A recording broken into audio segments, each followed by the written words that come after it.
गिबियावनो बयखौबो आंनि दिनैनि गोदान भिडिअ बरायनो लाबोनाय जाबाय। दिनैनि भिडिअ आं लाबोदों आसाम डाइरेक्ट रिक्रुटमेन्ट ग्रेड 4 नि आनजादाव फैथावना मेथ्सनि माखासे सोंलुफोर। बेखायनो नोंथांमोना भिडिअखौ जोबजासे नायलांबानो जाबाय। दिनैनि भिडिअआ जागोन मेनसुरेशन एबा सुमिननि सायाव। बर'आव होनगोन सुमिन आरो बेखौ इंराजियाव होनगोन मेनसुरेशन। दा मेनसुरेशन एबा सुमिननि जोङो सोंथिफोरखौ नायनायनि सिगां जों माखासे फर्मुलाफोरखौ गोसोआव लाग्रोनांगोन। दा बाहाय 1 नाम्बाराव दङ नै आय दब्लायनि दब्लायथि। आय दब्लायनि दब्लायथि दिहुननायनि फर्मुला बेयो। ओमफ्राय आय दब्लायनि सोरगिदिं सिमा दं 2 नाम्बाराव आरो 3 नाम्बाराव दं जाहैबाय आय दब्लायनि खना हांखो।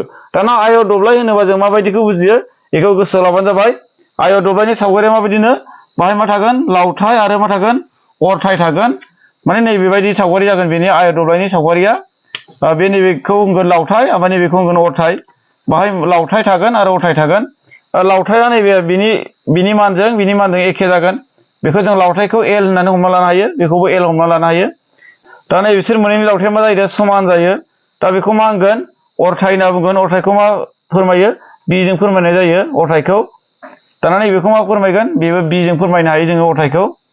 लावथायखौ जोङो माजों फोरमायो एलजों, लं नालाय बाहाय एलजों फोरमायनो हायो। ओमफ्राय अरथायखौ जोङो माजों ब्रेड जायो नालाय ओंखायनो जोङो माजों फोरमायनो हायो बिजों फोरमायनो हायो। गोसोआव लाबानो जाबाय। दा जोङो बाहाय आय दब्लायनि दब्लायथि होनना बुंबा ओरैबायदिखौ बुजिगोन नैबे आय दब्लाय। बे आय दब्लायनि मा होनो दब्लायथि। दब्लायथि होननाय लोगो लोगो नैबेखौ बुजिगोन जोङो बे सिङाव थानाय खालिखौ होनना बुंगोन दब्लायथि। नैबे जायगा आवग्रिनानै थानाय जानाखि सिङाव दङ बे जाहैबाय दब्लायथि।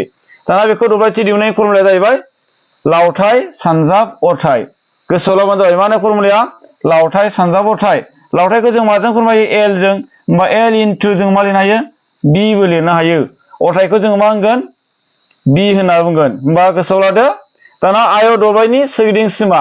सोरगिदिं सिमा होनबा जों माखौ बुजिगोन हमना लादो नैबे पइन्टनिफ्राय नैबे ओरै थांनानै ओरै बेबायदि जानथायखौनो होनगोन सोरगिदिं सिमा। सोरगिदिं गिदिंनाय बे आलि बायदिखौनो मा होनगोन सोरगिदिं सिमा होनना बुंगोन। होमबा सोरगिदिं सिमा दिहुननायनि फर्मुला नैबे 2 इन्टु लावथाय दाजाब अरथाय। गोसोआव लाबानो जाबाय 2 इन्टु माने लावथाय दाजाब अरथाय। दाना बेखौ जोङो गुसुं लिरबा 2 इन्टु लावथायखौ जों मा होयो एल प्लास अरथायखौ बि। बेबायदि गोसोआव लाबानो जाबाय 2 इन्टु एल प्लास बि। बेबायदि गोसोआव लादो। दाना आय दब्लायनि खना हांखो दिहुननायनि फर्मुला। आय दब्लायनि खना हांखो माखौ होनगोन नैबे खनानिफ्राय नैबे खनानि जानथायखौनो मा होनगोन आय दब्लायनि खना हांखो होनना बुंगोन। दाना आय दब्लायनि खना हांखो दिहुननायनि फर्मुला नैखौ गोसोआव लादो रुट अभार थाबाय सिङाव मा थागोन एल स्क्वायर प्लास बि स्क्वायर जागोन। माने लावथाय स्क्वायर दाजाब अरथाय स्क्वायर बेबायदि जागोन। होमबा नोंथांमोना बेखौ गोसोआव लाग्रोबानो जाबाय आय दब्लायनि दब्लायथि दिहुननायनि फर्मुला, आय दब्लायनि सोरगिदिं सिमा दिहुननायनि फर्मुला, आय दब्लायनि मा होनो खना हांखो दिहुननायनि फर्मुला। दा 4 नाम्बाराव दङ नै बर्ग दब्लायनि दब्लायथि। बर्ग दब्लायनि दब्लायथि दिहुननायनि फर्मुला। दाना बर्ग दब्लाय होनोबा जों माबायदिखौ बुजियो गोसोआव लाबानो जाबाय। बर्ग दब्लायनि सावगारिया माबायदि जायो ओरैबायदि जायो मोनफ्रोमबो आखान्थिनि लावथाया मा जायो समान जायो। माने मोनब्रै आखान्थि थायो। बेबायदि मोनब्रै आखान्थि थानानै मोनफ्रोमबोनि आखान्थिनि लावथाया मा होनो समान जागोन। बिनि लावथाय बिनि लावथाय बिनि लावथाय समान। गासिबोनि लावथाया जुदि समान जायोबा बेखौनो होनगोन बर्ग दब्लाय। होमबा बर्ग दब्लायखौ जोङो बिनि मा होनो दब्लायथि दिहुननायनि फर्मुलाया मा जागोन जोंना आखान्थि सानजाब आखान्थि। दाना आखान्थिखौ जों मा हमना लानो हायो ए हमनानै लानो हायो। बाहायबो ए हमना लानो हायो, बेयावबो ए हमना लानो हायो, बे ए हमना लानो हायो। माने आखान्थिखौ जों ए हमना लानो हायो। होमबा बाहाय बर्ग दब्लायनि दब्लायथिखौ जों माबोरै दिहुनगोन होनबा ए स्क्वायरबो होनो हायो जोङो। ए स्क्वायर एबा आखान्थि स्क्वायर माने आखान्थि सानजाब आखान्थि जायो नालाय बेखायनो ए सानजाब ए होनबाबो जागोन नङाबा ए स्क्वायरबाबो जागोन। बेनो जाहैबाय बर्ग दब्लायनि दब्लायथि दिहुननायनि फर्मुला। दाना बर्ग दब्लायनि खना हांखो। दाना खना हांखोआ जों माखौ बुङो नैबे हांखोखौनो होनगोन खना हांखो। बर्ग दब्लायनि जुदि खना हांखो दिहुननो थिनोबा फर्मुलाया नैबेखौ गोसोआव लाबानो जाबाय रुट अभार 2a। बे फर्मुलाजोंनो जोङो बर्ग दब्लायनि बेबायदि खना हांखोनि लावथायखौ दिहुननो हागोन। होमबा गोसोआव लादो रुट अभार 2a। दाना बर्ग दब्लायनि सोरगिदिं सिमा। दाना बे बर्ग दब्लायनि सोरगिदिं सिमा होनोबा जों माखौ बुजिगोन बेनिफ्राय लानानै ओरै सोरगिदिं गिदिंनाय बेखौनो होनगोन सोरगिदिं सिमा। बेनो जाहैबाय बर्ग दब्लायनि सोरगिदिं सिमा। दाना बर्ग दब्लायनि सोरगिदिं सिमा दिहुननाय फर्मुलाया मा होनना बुंबा 4 इन्टु आखान्थि। माने बाहाय मोनब्रै आखान्थि थायो, मोनसे मोननै मोनथाम मोनब्रै आखान्थि थायो नालाय बेखायनो 4 जों मा होनो आखान्थिनि लावथायजों सानजाबनांगौ। बेखौ जोङो गुसुङै लिरबा मा लिरनो हायो 4 इन्टु ए बेबायदि लिरनो हायो। एआ जाहैबाय आखान्थि हमनानै लाबाय ओमफ्राय मोनब्रै आखान्थि थायोखायनो 4 इन्टु ए होनांगोन आरो। बे जाहैबाय बर्ग दब्लायनि सोरगिदिं सिमा दिहुननायनि फर्मुला। दा 5 नाम्बाराव दङ लिग दब्लायनि दब्लायथि। लिग दब्लायनि दब्लायथि दिहुननायनि फर्मुला बे जाहैबाय हा सा सानजा जौथाय। दाना लिग दब्लाय होनोबा जों माबायदिखौ बुजिनो? लिग दब्लायनि सावगारिया माबायदि जागोन? नैबेबायदि महरनि जागोन लिग दब्लायनि सावगारिया बेबायदि जागोन। बिसोरो नैबेजों लिग आरो नैबेजों लिग, बेनो जाहैबाय लिग दब्लाय। दा बाहाय लिग दब्लायनि दब्लायथि दिहुननांगौ होनना बुङोबा जोंना मा जागोन ना? जोंना हा सा सानजा जौथाय। दाना हा साया माखौ होनो? नैबेखौ होनना बुंगोन हा सा। ओमफ्राय जौथाया माखौ होनो? नैबेखौ होनगोन जौथाय। बेनिफ्राय बिसिमखौ मा होनगोन? जौथाय। जौथायखौ जों माजों फोरमायनो हायो? ओइस जों फोरमायनो हायो। आरो जों हा साखौ माजों फोरमायनो हायो? बि जों फोरमायनो हायो। मानोना जौथायखौ मानो ओइस जों फोरमायनो हायो होनबा पाइ जायो नालाय। ओमफ्रायो नैबे हा साखौ मा होनो? बेसनो नालाय, ओंखायनो बि जों फोरमायो। होमबा जों बेखौ जोङो माबायदि लिरनो हायो? हा सा सानजा जौथायखौ मा लिरनो हायो? बि इन्टु ओइस होननानैबो जोङो लिरना लानो हायो। बि इन्टु ओइस गोसोआव लाबानो जाबाय लिग दब्लायनि दब्लायथि दिहुननायनि फर्मुला। दाना लिग दब्लायनि सोरगिदिं सिमा। दाना लिग दब्लायनि सोरगिदिं सिमाखौ जों माबोरै दिहुनगोन? दाना लिग दब्लाय होनबा बेनि सोरगिदिं सिमा होनबा बेनिफ्राय ओरै सोरगिदिं सिमाखौनो होनगोन लिग दब्लायनि सोरगिदिं सिमा। दाना बेनि फर्मुलाया मा होनो? 2 इन्टु लावथाइ दाजाब अरथाइ। बेनाबो 2 इन्टु लावथाइ दाजाब अरथाइ। दाना जों लावथाइया माखौनो? नैबेखौ लावथाइ होनना बुंगोन। बेखौ बिनि लावथाइया समान जागोन बिसोर मोननैजों आरो बिसोर मोननैजों समान जागोन। बेखौनो होनगोन लावथाइ दाजाब अरथाइ। अरथाइ होनबा नैबेखौ बुजिगोन। नै बेखौ होनगोन अरथाइ। बिसोर मोननैया अरथाइ, ओमफ्राय नोंसोर मोननैया माने लावथाइ। मा गोसोआव लादो? 2 इन्टु लावथाइ दाजाब अरथाइ। दाना आखान सिथामनि दब्लायथि दिहुननायनि फर्मुला। आखान सिथाम होनबाथ' जों बयबो मिथिगौ। आखान सिथामाव मोनथाम आखान्थि थायो। आखान सिथामनि महरा बेबायदि। दाना बेबायदि आखान सिथामनि जोङो दब्लायथिखौ माबोरै दिहुनगोन? होमबा गोसोआव ला फर्मुलाया मा होनो? 1/2 इन्टु हा सा सानजा जौथाय। माने जों बाहाय हा सा लायोबा नैबेखौ हा सा होनना बुंगोन। बेखौ हा सा होनगोन। ओमफ्राय जौथाया माखौ होनो? नैबे हांखोखौनो जौथाय होनना बुंगोन। बेनिफ्राय बिसिमखौनो जोङो मा होनगोन? जौथाय। बेखौ जोङो ओइस जों फोरमायनो हायो। दाना होमबा जों बेखौ लिरोबा मा लिरनो हायोनो? 1/2 इन्टु हा साखौ जों बि होनो हाबाय इन्टु जौथायखौ ओइस होनो हाबाय। 1/2 इन्टु बि इन्टु ओइस। बेखौ गोसोआव लाबानो जाबाय। बे जाहैबाय आखान सिथामनि दब्लायथि दिहुननायनि फर्मुला।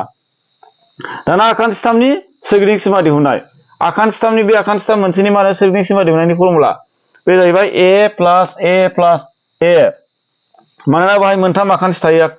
आखान सिथामाव मोनथाम आखान्थि थायो। जों बेखौ ए हमोबा नैबेखौबो ए हमबाय, बेखौबो ए हमबाय। होमबा बे ए मोनथामजों दाजाबबानो सोरगिदिं सिमाखौ जोङो मोनसिगोन। आखान सिथामनि सोरगिदिं सिमाखौ जों मोनसिगोन। होमबा जों बेखौ लिरोबा ओरैबायदिबो लिरनो हायो। गुसुङै लिरोबा 3a बो लिरनो हायो। मानोना नैबेखौ जोङो ए नि माना जुदि नैबेसोरो एखे जायोबा आरोना, ए नि माना जुदि समान जायोबा, गोरोब आखान सिथाम जायोबा जोङो 3a बो लिरनो हायो। एबा जोङो बेखौ दाजाबजोबाबो जाबाय। मोनथामबो आखान्थिनि दाथायखौ दाजाबबाबो बेनि सोरगिदिं सिमाखौ जोङो मोनसिगोन। दा 9 नाम्बाराव दङ बेंखननि सोरगिदिं सिमा एबा बेंखन हांखो। बेंखननि सोरगिदिं सिमाखौनो जों मा होनो हायो? बेंखन हांखो होननाबो बुंनो हायो। होमबा बेंखन होनबाथ' जों बयबो बुजिगौ। बेंखननि सावगारिया बेबायदि जागोन। सोरगिदिं बेंखननाय बेबायदिखौनो होनो बेंखन। दाना बे बेंखननि सोरगिदिं सिमाखौ जों जुदि दिहुननांगौबा मा होनो फर्मुलाया? 2πr। फर्मुलाया गोसोआव लाबानो जाबाय 2πr। माने नैबे बेंखननि बे सोरगिदिं सिमा दिहुननायनि फर्मुलाया मा होनो? 2πr। आर मानि मा? सखाव। नैबे हमना लादो नैबे मिरु। बे मिरुनिफ्राय नैबेनि जानथायखौनो मा होनगोन? मिरुनिफ्राय नैबे बेंखन हांखो होनना बुंगोन। बेखौ बेंखन हांखो। बे बेंखन हांखोनिफ्राय मिरुनि जानथायखौ मा होनगोन? सखाव होननानै बुङो। गोसोआव लाबानो जाबाय। आरो ओरै डाइरेक्ट थाङोबा बे मा जागौमोन? खाव जागौमोन। बेखौ गोसोआव लाबानो जाबाय। बेंखननि माने खाव हांखो जागौमोन। नाथाय सखाव होननानै बुंगोन। बेखौ आर जों फोरमायो सखावखौ। दाना बेयो आर जों फोरमायबाय। दाना खावखौ मा होनगोन? डि जों फोरमायगौमोन। दाना मा थायो जोंहा? सिलिं हांखोबो थायो। बेखौ होनगोन सिलिं हांखो। बेखौ होनो सिलिं हांखो। बेखौ गोसोआव लाबानो जाबाय। दा नायनो जोङो फाइनि माना मा होनो? बेखौ जोङो मा हमना लानो हायो? फाइनि मानखौ बेखौ गोसोआव लाबानो जाबाय 22/7 बेबायदि हमनो हायो। आरो बेखौ रानोबा मा जायोनो? बेखौ जुदि रानोबा 22खौ जुदि 7 जों रानोबा जोंना मा जायोनो? 3.14। नोंथांमोना राननो हागोन। थांबाय थागोन आरो जायखिया बेखौ मासिम लिरनो हायो? 3.14 लिरबानो जाबाय। बेबायदि जागोन फाइनि माना। ओमफ्राय आर मानि मा? सखाव होननानै बुङो बेखौ। आरखौ बेनिफ्राय बिसिमनि जानथाय। जोङो सखाव होनाय थायोबा बेंखन हांखो एबा सोरगिदिं सिमाखौ जोङो नैबे फर्मुलाजों दिहुनबानो जाबाय 2πr फर्मुलाजों। दाना बेंखननि दब्लायथि। दाना बेंखननि दब्लायथि होनबा जों माखौ बुजिगोन? नैबे बेंखन हांखोनि सिङाव थानाय जानाखि खालि जायगा, बे जायगाखौनो मा होनगोन? दब्लायथि। दाना बेंखननि दब्लायथि दिहुननाय फर्मुलाया मा होनो? πr²। बेखौ गोसोआव लाबानो जाबाय। πr²। पाइआ जाहैबाय मान होनाय थागोन। जेनेबा 22/7 हमना लानो हागोन जों फाइनि मानखौ फाइनि माना बेसेबां होनबा 22/7 जागोन बेखौ जुदि रानोबा मा जानो हागौ 3.14 जागोन दाना आर मानिथ' मामोन सखावमोन सखाव स्केयार जाहैगोन बे थांबाय दाना बेंखन थांबाय दाना मा होनो 11 नम्बराव मा दं दुलुरनि रोजागासै दुलुर होनबाथ' जों बयबो बुजिगौ मोनसे बला मोनसे दुलुर बिदिनो मार्बलाबो मोनसे दुलुर दाना बे दुलुरनि रोजागासै दिहुननायनि फर्मुलाया मा होनो 4/3 पाइ आर किउब गोसोआव लाबाय 4/3 पाइ आर किउब बेखौ गोसोआव लादो दुलुरनि रोजागासै दिहुननायखौ दाना दुलुरनि नम्बर दङ 12 नम्बराव हासुंनि रोजागासै दाना हासुंनि रोजागासै दिहुननाय फर्मुलाया जाहैबाय पाइ आर स्केयार ओइस बाय हासुं नाम बुङोबा जों बयबो बुजिगौ हासुंनि सावगारिया बेबायदि जागोन बेबायदि जागोन मोनसे हासुङा दाना बे हासुंनि सावगारिया बेबायदि जाबाय नालाय दाना बाहाय मा थायोनो आर थायो आर मानि माने नै बेनिफ्राय बिनि सखाव बिनि जानथायखौ मा होनगोन सखाव आर स्केयार एबा सखाव स्केयार जागोन ओइस मानि नैबे लावथायखौ होनगोन ओइस जौथाय बेखौनो होगोन ओइसनि माना बेनो बिनिफ्राय बिसिम लावथाय बियो बेखौ ओइसजों फोरमायनाय जायो बेखौ गोसोआव लाबानो जाबाय होमबा हासुंनि रोजागासै दिहुननाय फर्मुलाया पाइ आर स्केयार ओइस दा 13 नम्बराव दङ गणकनि रोजागासै दिहुननायनि फर्मुला गणक होनबा गणकनि सावगारिया माबायदि जायो बेबायदि जायो जोंना गणक होनोबा एग्जाम्पल हिसाबै जोङो लुदु बेगरखौ लानो हायो लुदु बेगराबो मोनसे गणकआव गोलैयो बिदिनो डाइस गुथि बेयो मोनसे गणक जोङो बेफोरो जाहैबाय गणकआव जोंना गासै बेसेबां बिखुं थायो मोन 6 बिखुं थायो दा बे गणकनि रोजागासैखौ जों बोरै दिहुनो दाना बे गणकआ बेसेबां रोजा बे गणकनि रोजागासै दिहुननायनि फर्मुला बे जाहैबाय ए किउब गोसोआव लाबानो जाबाय ए किउब माने आखान्थि किउब थारमाने आखान्थि मोनथाम सानजाबानो बे गणकनि माने रोजागासैखौ मोनगोन आखान्थि होनना बुंबा नैबे बिनिफ्राय बिसिम लावथाय आखान्थि जाहैबाय बिनिफ्राय बिसिम लावथाय बेबायदि आरो होमबा बिनि फर्मुलाया मा होनो ए किउब बेखौ माबो लिरनो हायो आखान्थि सानजाब आखान्थि होननानै मोनथाम लिरनो हायो बेखौ ओरैबो लिरनो हायो ए इनटु ए बेबायदिबो लिरनो हायो माने आखान्थिया मोनथाम होमबा जों बेबायदिबो लिरनो हायो होमबा गोसोआव लादो गुसुङै ए किउब जागोन गणकनि रोजागासैया दाना गणकनि खेंख्रा बिखुं दब्लायथि दाना गणकनि नैबे खेंख्रा जुदि बिखुं दब्लायथिखौ दिहुननांगौ जायोबा मा जायो फर्मुलाया 4a स्केयार गोसोआव लाबानो जाबाय 4a स्केयार जोंना ए नि मान होनाय थाखागोन आखान्थिनि जखाया होनाय थाखागोन जोंना ओमफ्राय 4 जाहैबाय फर्मुलानि जागोन बेखौल' गोसोआव ला गणकनि खेंख्रा बिखुं दब्लायथि दिहुननायनि फर्मुलाया मा होनबा मा जागोन 4a स्केयार जागोन दाना गणकनि गासै बिखुं दब्लायथि बेसेबां गणक दङ बे गणक मोनसेनि गासैबो सोरगिदिं बिखुं दब्लायथिखौ दिहुननायनि फर्मुला बेसेबां बिखुं जायगा आवग्रिनानै दं बेखौ दिहुननायनि फर्मुलाया जाहैबाय 6a स्केयार गोसोआव लाबानो जाबाय 6a स्केयार गणकनि गासै बिखुं दब्लायथि दिहुननायनि फर्मुलाया जाहैबाय होनबा मा होनना बुंबा 6a स्केयार बेखौ गोसोआव लादो 6a स्केयार आरो जों दाना मा दंबावो जं हासुंनि रोजागासै 60 नम्बराव दङ जं हासुंनि रोजागासै जं हासुं होनबाथ' जों बयबो मिथिगौ जं हासुंनि सावगारिया बेबायदि जायो बेबायदि जाहैबाय जं हासुं दाना बे जं हासुंनि रोजागासै बेसेबां रोजा बे जं हासुङा बेखौ दिहुननांगौ जायोबा जोंना फर्मुलाया जागोन 1/3 पाइ आर स्केयार ओइस गोसोआव लाबानो जाबाय 1/3 माने पाइ आर स्केयार ओइस 1/3 जाहैबाय ओमफ्राय पाइआ जाहैबाय जोंना 22/7 लिरनो हायो एबा जोंना 3.14 लिरनो हायो आर स्केयार आर माने बिनिफ्राय बिसिम सखावखौ होनो आर दाना ओइस दङ ओइस माने नैबे जौथायखौ होनदों नैबेखौ ओइस होनो नैबेखौ आर होनो बेबायदि गोसोआव लाबानो जाबाय 1/3 पाइ आर स्केयार ओइस बे जाहैबाय जं हासुंनि रोजागासै दिहुननायनि फर्मुला दा 70 नम्बराव दङ नै आयतारि गणकनि रोजागासै दाना आयतारि गणकनि माने रोजागासै दिहुननायनि फर्मुला आयतारि गणक होनोबा जों माखौ बुजियो जेनेबा हमना लादो एग्जाम्पल हिसाबै सलाय बाक्सु एबा जों जि बायदिसिना दोनग्रा बाक्सु बेबायदि बाक्सुफोरा मायाव गोलैयो आयतारि गणकआव गोलैयो होमबा बिनि जुदि रोजागासै दिहुननांगौबा फर्मुलाया मा होनो L into B into ओइस गोसोआव लाबानो जाबाय L मानि मा लावथाय B मानि जोंना अरथाय ओइस मानि जौथाय बेखौ बुजिगोन जोङो माने बाहाय जोंना आयतारि गणकआ जोंना मा थायोनो लावथाय थायो बाहाय ओमफ्राय जौथाय थायो ओमफ्राय बेसेबां गुवार बे थायो नैबे अरथाय थायो होमबा गोसोआव लादो बिनि रोजागासै दिहुननाय formula L into B into ओइस लावथाय सानजाब अरथाय सानजाब जौथाय बेखौ गोसोआव लाबानो जाबाय दाना आयतारि गणकनि गासै बिखुं दब्लायथि दाना गासैबो बिखुं दब्लायथिखौ जुदि दिहुननांगौबा बिनि फर्मुलाया मा होनो 2 थाबाय इनटु थाबाय बाहाय गोसोआव लानो L B माने L into B लावथाय सानजाब माने अरथाय सानजाब B ओइस माने B माने मा जोंना अरथाय ओइस माने जौथाइ अरथाइजों जौथाइजों सानजाबनांगोन सानजाब ओइस माने जौथाइ एल माने लावथाइ बेखौ गोसोआव लादो दाना आयदारि गणकनि खना हांखो दाना खना हांखो दिहुननायनि फर्मुला दाना बायदि ओरै खना हांखो थायो नालाय आयदारि गणकआवबो बे खना हांखो दिहुननायनि फर्मुला जाहैबाय मा होनो फर्मुलाया गोसोआव लाबानो जाबाय एल स्क्वायर प्लास बी स्क्वायर प्लास ओइस स्क्वायर बेखौ गोसोआव लादो माने रुट ओभार एल स्क्वायर प्लास बी स्क्वायर प्लास ओइस स्क्वायर जानाखि आङो फर्मुला होदों बे फर्मुलाफोरखौ नोंथांमोना गोसोआव लाग्रोदो जोङो बे फर्मुलाफोरखौ गोसोआव लानानैसो जोङो जानाखि कुइसनफोर दङ बे मेन्सुरेसन एबा सुमिन आयदानि बेखौ जोङो खालामनो हागोन बेखायनो नोंथांमोना फर्मुलाखौ गोसोआव लाग्रोबानो जाबाय दा कुइसन नम्बर 1 आव दं नैबायदि मोनसे आयतनि लावथाइया अरथाइनि 2 फान जुदि अरथाइया 20 सेन्टिमिटार जायो अब्ला आयतनि सोरगिदिं सिमाया जागोन होननानै सोंदों थारमाने मोनसे आयत दब्लाय जाहैदों बे आयत दब्लायनि मा होनो लावथाइया अरथाइनिफ्राय फाननै थारमाने अरथाइनिफ्राय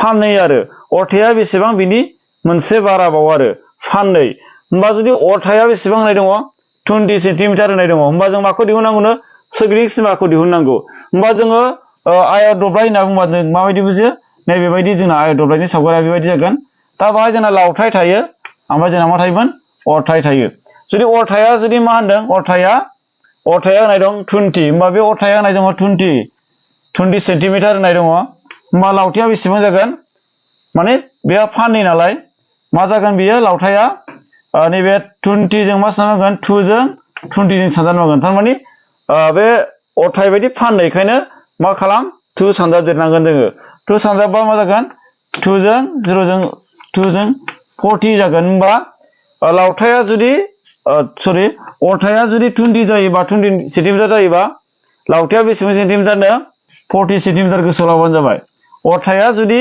20 सेन्टिमिटार बा लावथाइया जुदि 40 सेन्टिमिटार जाबाय होमबा जोङो मा दिहुननो थिनदों ओमफ्राय आयतनि मा दब्लायनि मा दिहुननांगौ सोरगिदिं सिमा दिहुननांगौ जोंना कुइसनफोराव बेबायदिनो फैयो माने जोंना मा थागोन अरथाइ एबा लावथाइनि मोनसेल' मान होनाय थागोन मोनसेखौ जोङो माने गावबा गाव दिहुननांगोन आरो बिनि उनावहाय जोङो बेखौल' दिहुननो जानाय नङा जोंना थानो हागौ आयतनि दब्लायथि एबा सोरगिदिं सिमा बेफोरबायदि थागोन आरो होमबा जों दाना गोसोआव लाबावनांगोन आयत दब्लायनि मा होनो सोरगिदिं सिमा दिहुननायनि फर्मुलाखौ जों गोसोआव लानांगोन होमबा जोंना दाना मा होनो आयत दब्लायनि मा दिहुननांगौ सोरगिदिं सिमा दिहुननांगौ दाना आयत दब्लायनि सोरगिदिं सिमा दिहुननायनि फर्मुलाया मा होनो 2 इनटु लावथाइ दाजाब अरथाइ बेखौ गोसोआव लानो जाबाय लावथाइ दाजाब अरथाइ दाना नायनो 2 आ 2 फर्मुलानि थाखाबाय दाना लावथाइया बेसेबां दङ लावथाइया जोंना मा मोनखो 40 मोनबाय जोंना 40 बाहाय 40 होना होबाय प्लास दाना अरथाइया बेसेबां होनाय दङ जोंना 20 सेन्टिमिटार होनाय दङ बाहाय बेखायनो 20 होबानो जाबाय दाना नायनो बिनि सोरगिदिं सिमाया मा जागोन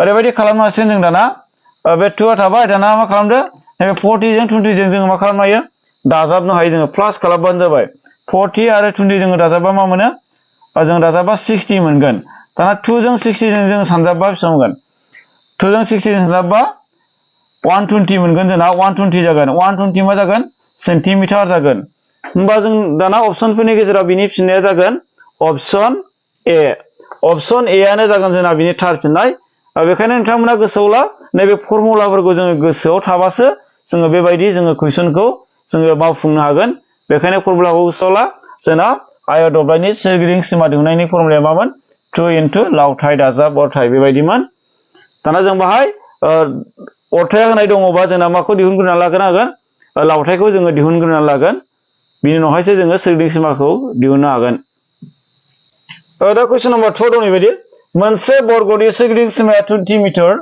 जायोब्ला बिनि आखान्थिया जागोन होननानै सोंदों थारमाने बाहाय मोनसे बर्ग दब्लाय बे बर्ग दब्लायनि मा होनाय दङ सोरगिदिं सिमा होनाय दङ 20 मिटार होमबा बिनि मा दिहुननांगौनो आखान्थिनि लावथाइखौ दिहुननांगौ होमबा बर्ग दब्लाय होनबा जों माबायदिमोन सावगारिया जोंना बर्ग दब्लायनि सावगारिया बेबायदि जागोन माने मोनफ्रोमबो आखान्थि बे आखान्थि मोनब्रैबो आखान्थिनि लावथाइया समान जायोब्ला बेखौनो मा होनना बुङो बर्ग दब्लाय होनना बुङो बेखौ जोङो ए हमनानै लादो बेखौबो ए हमनानै लानो हायो जोङो आखान्थिनि लावथाइखौ जों मा हमना लानो हायो ए लानो हायो दा बाहाय सोरगिदिं सिमा होनाय थायोबा जों आखान्थिनि लावथाइखौ दिहुननो हायो आरो आखान्थिनि लावथाइ होनाय थायोबा जोङो सोरगिदिं सिमाखौ दिहुननो हायो दा बाहाय जोंना कुइसनाव माया होनाय दङ सोरगिदिं सिमाया होनाय दङ बेखायनो जोङो बिनि आखान्थिनि लावथाइखौ दिहुननो हायो होमबा जोंना सोरगिदिं सिमा दिहुननायनि फर्मुलाया मामोन बर्ग दब्लायनि एबा बर्गनि सोरगिदिं सिमा दिहुननायनि फर्मुलाया मामोन सोरगिदिं माने सिमा होमबा सोरगिदिं सिमा दिहुननाय फर्मुलाया मामोन 4a मोन गोसोआव लाबानो जाबाय 4a मोनसे बर्ग दब्लायनि जुदि सोरगिदिं सिमा दिहुननांगौबा बिनि फर्मुलाया मा होनो 4a दाना सोरगिदिं सिमाया होखानाय दङ जोंना बेसेबां 20 मिटार बाहाय जोंना जागोन 20 दाना बाहाय मा दं 4a दा जों ओरैबायदि खालामनांसिगोन दाना बेसोर मोननैजों मा जाना दङ सानजाब जालायनाय दङ 4 जों a जों सानजाबलायनाय दङ होमबा बे 4 खौ समान समानसिन बारहोगोन होमबा a आ थाबोगोन होमबा समान समानसिन बारबा मा जायोनो बेबायदि सानजाबलायनाया राननाय जाफैयो होमबा 20 खौ जोंहा 4 आ रानगोन होमबा a आ थागोन दाना 20 खौ जोङो 4 जों राननानै मा मोनो बेनि एन्सार जासिगोन 20 खौ जोङो 4 जों रानबा मा मोनो 5 मोनो मानोना 5 सानजाब 4 20 जायो बेखायनो a नि माना मा जाखोनो बेखायनो a नि माना 5 जाबाय होमबा बिनि फिननाया मा जागोन अपसनफोरनि गेजेराव अपसन C आनो जागोन थार फिननाय 5 मिटार दा कुइसन नम्बर 3 दं नैबायदि मोनसे बर्ग दब्लायनि दब्लायथिया 441 बर्ग सेन्टिमिटार बिनि मोनफ्रोम आखान्थिनि लावथाया बेसेबां होननानै सोंदों थारमाने मोनसे बर्ग दब्लायनि माने दब्लायथिया होनाय दङ दहायनिया सोरगिदिं सिमा होनाय दंमोन दाना दब्लायथिया होनाय थायोबा दाना बिनि मा दिहुननांगौनो आखान्थिनि लावथायखौ दिहुननांगौ होमबा बे बर्ग दब्लाय होनबाथ' जों बयबो बुजिखाबाय बर्ग दब्लायनि सावगारिया बेबायदि बेखौ जोङो a होनो हायो दाना बे बर्ग दब्लायनि दब्लायथिया होनाय दङ 441 बर्ग सेन्टिमिटार होमबा आखान्थिनि लावथायखौ दिहुननायनि थाखाय जोङो मोनसे फर्मुला बाहायनो हायो बे फर्मुलाया जागोन जोंना बर्ग दब्लायनि दब्लायथि दिहुननायनि फर्मुला बर्ग दब्लायनि दब्लायथि दिहुननायनि फर्मुलाया मामोन a स्क्वायरमोन एबा a सानजाब a एबा आखान्थि सानजाब आखान्थि बेबायदि होमबा जों होनो हायो दब्लायथि मानि दब्लायथि बर्ग दब्लायनि दब्लायथि दाना बर्ग दब्लायनि दब्लायथिया बेसेबां दङ 441 बेबायदि होनाय दङ 441 दाना बे बर्ग दब्लायनि दब्लायथि दिहुननायनि फर्मुलाया जोंना मामोन a स्क्वायरमोन एबा जों बेखौ आखान्थि सानजाब आखान्थिबो लिरनो हायो गोसोआव लाबानो जाबाय एबा a सानजाब a बो लिरनो हायो दाना ओरै मा थाबाय 441 जाहैबाय दाना मा खालामनांगौ नैबे स्क्वायरा समान समानसिन बारबा मा जायोनो समान समानसिन बारोबा स्क्वायरा रुट जाहैयो गोसोआव लाबानो जाबाय माबा a आ थाबाय दाना स्क्वायरा रुट ओभार जाहैसिगोन 441 दाना 441 नि जों मा दिहुननांगौ बर्ग रोदा दिहुननांगौ 441 नि बर्ग रोदाया जोंना मा जायो बेखौ मोनबानो जोंना बिनि एन्सारखौ मोनसिगोन मा जायोनो जोङो 441 नि बर्ग रोदाया 21 जायो गोसोआव लाबानो जाबाय मानोना जोङो 21 जों 21 सानजाबोबा जोङो मा जायोनो 441 जायो नोंथांमोना बेखौ सानजाबनानै नायनो हागोन होमबा बिनि एन्सारा मा जागोन जोंना 21 जासिगोन 21 सेन्टिमिटार जासिगोन होमबा अपसनफोरनि गेजेराव बिनि फिननाया जागोन अपसन D आनो जागोन जोंना बिनि थार फिननाय ओंखायनो गोसोआव लाबानो जाबाय जोंना नैबे फर्मुलाफोरखौ नांगौ बर्ग दब्लायनि दब्लायथि दिहुननायनि फर्मुलाजों जोङो बेखौ बानायनो हागोन दा कुइसन नम्बर 4 आव दं बेबायदि मोननै बेंखन आंखोनि रुजुथाया 3:2 एबा 3:2 जायोब्ला बिसोरनि सखावनि रुजुथाया बेसेबां जागोन होननानै सोंदों थारमाने मोननै बेंखन आरो बे बेंखन आंखोनि रुजुथाय होनाय दं जोंना 3:2 माने मोनसे बेंखननि ओमफ्राय मोनसे बेंखन बेबायदि हमना लादो नैबे मोनसे बेंखन आरो हमना लादो नैबेबो मोनसे बेंखन बे मोननै बेंखन आंखोनि रुजुथाय होनाय दङ 3:2 बेंखन आंखो माने मा होनो बेंखननि सोरगिदिं सिमा बे बेंखननि सोरगिदिं सिमाखौनो मा होनो बेंखन आंखो होननानै बुंनाय जायो बेंखन आंखो दिहुननायनि फर्मुलाया मामोन 2 पाइ r मोन गोसोआव लाबानो जाबाय 2 पाइ r बेबो 2 पाइ r दा जोंना बेंखना मोननै जाबाय नालाय बेखायनो गिबिखौ जोङो r1 हमदो r मानि मा सखाव बेखौ गोसोआव लाबानो जाबाय बेखौ r2 हमबानो जाबाय दाना जोङो बे बेंखननि रुजुथायखौ लिरनोसै जोङो दाना बेंखन आंखोनि रुजुथायखौ 2 पाइ r1 लिरनो हायो बेखौ आरो गाहायाव जों लिरनो हायो जोङो मोनसेखौ रुजुथायखौ जोङो मा होनो गावखोन्दोआव लिरोबा ओरैबायदि जायो फार्स्टनिया गोजौआव थागोन उननिया गाहायाव थागोन होमबा बेबो जागोन 2 पाइ r2 जासिगोन बियो दाना नायनो बियो मा जासिगोन दाना होनाय दङ जोंना रुजुथाया बे बेंखन आंखोनि रुजुथाया 3:2 होनाय दङ होमबा जुदि रुजुथायखौ जों गावखोन्दोआव लिरोबा मा जायो सिगांनिया गोजौआव थागोन ओमफ्राय नैया उननिया गाहायाव थागोन होमबा जों बेखौ रुजुथायाव लिरोबा रुजुथायखौ गावखोन्दोआव लिरोबा बेबायदि जाबाय दाना बाहाय जों दानलाय लायोबा मा थागोन दानलाय लायोबा जोंना थागोन नैबे 2 जों 2 जोङो दाननो हागोन पाइजों दाननो हागोन होमबा मा थाखो r1 थाबाय गोजौआव गाहायाव r2 थाबाय दाना होमबा जों बेखौ ओरैबायदि लिरनो हासिगोन r1 by r2 बेबायदि लिरबाय ओमफ्राय मा थाखो होमबा 3/2 थाबाय दाना R1 मानि मा जोंना गिबि बेंखननि सखाव ओमफ्राय R2 मानि मा नैथि बेंखननि सखाव दा सोंनाया माखौ सोंदों सखावनि रुजुथाया बेसेबां जागोन होनना सोंदों माने बेसोर मोननै बेंखननि सखावनि रुजुथायखौ सोंदों होमबा जों बोखावखोन्दोखौ रुजुथायाव लाङोबा जोंना मा जागोन 3:2 जागोन माने 3:2 बेबायदि जागोन आरो बोखावखोन्दोखौ जोङो रुजुथायाव लिरोबा होमबा एन्सारा मा जाखो जोंना 3:2 होमबा बेनि फिननाया जागोन मा अपसनफोरनि गेजेराव option A आनो जागोन बिनि थार फिननाय दिनैनि भिडिअआ बेखिनियानो भिडिअखौ जोबजासे नायनायनि थाखाय साबायखर आरो उननि भिडिअआव लोगो मोनलायफिनगोन आङो दिनै बेखिनिखौनो लाबोनाय जाबाय आङो उननि समाव एसे गोलावै लाबोबावनो नाजागोन जानाखि जोंना नैबे ग्रेड 4 आनजाद बे ग्रेड 4 आनजादाव फैथावना माखासे मेथ्सनि सोंथिफोरखौ आङो लाबोजोबनो नाजागोन आङो सिगांनिफ्रायनो लाबोगासिनो दङ सोरबाफोर जुदि सिगांनि भिडिअखौ नायाखैबा नायनो हागोन बेखौ नायोबा जोंना माखासे नैबे ग्रेड 4 जानाखि 27 अक्ट'बराव जानो गोनां बेवहाय माखासे हेफाजाब जागोन बेखायनो नोंथांमोना नायबानो जाबाय आरो नोंथांमोना भिडिअखौ लाइक खालामबानो जाबाय आरो लोगोफोरनो शेयार खालाम आरो सोरबाफोर जुदि चेनेलाव गोदानबा चेनेलखौ साबस्क्राइब खालामना लाबानो जाबाय गोजोनथोंसै थेंक इउ